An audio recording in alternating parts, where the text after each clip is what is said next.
Il y a bien une chose pour laquelle la France est connue dans le monde entier, et je ne parle pas du fait qu'on se lave pas et qu'on se rase pas sous les bras, mais de la cuisine française et en particulier de la pâtisserie. L'histoire de la pâtisserie étant assez vague et assez indigeste, j'ai pris un peu le gros.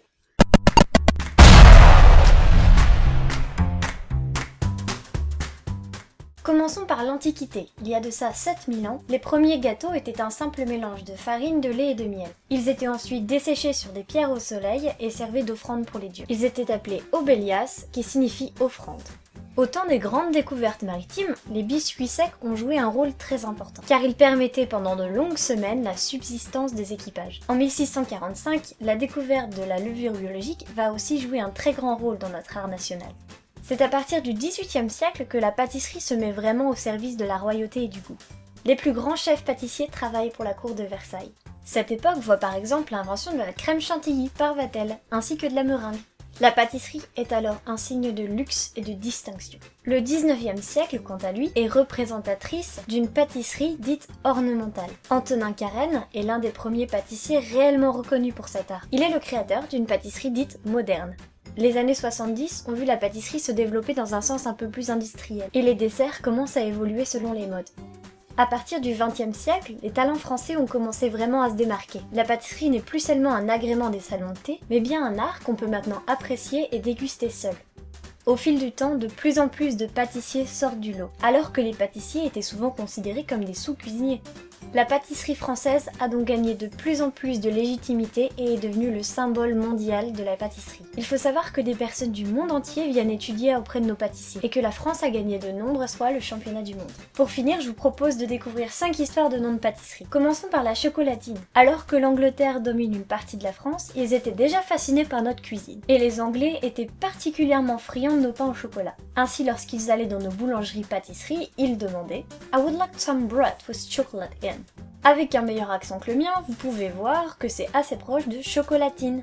Chocolate in, chocolatine. Alors, chers sudistes, les deux termes sont bons. Pain au chocolat et chocolatine. Poursuivons avec le baba au rhum.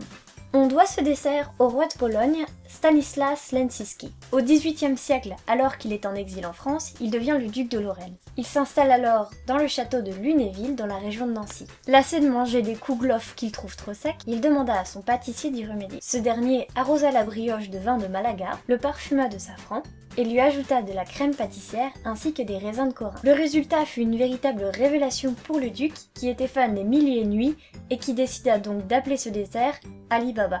Ensuite, le terme s'est déformé et c'est devenu baba au rhum. Poursuivons avec le macassia.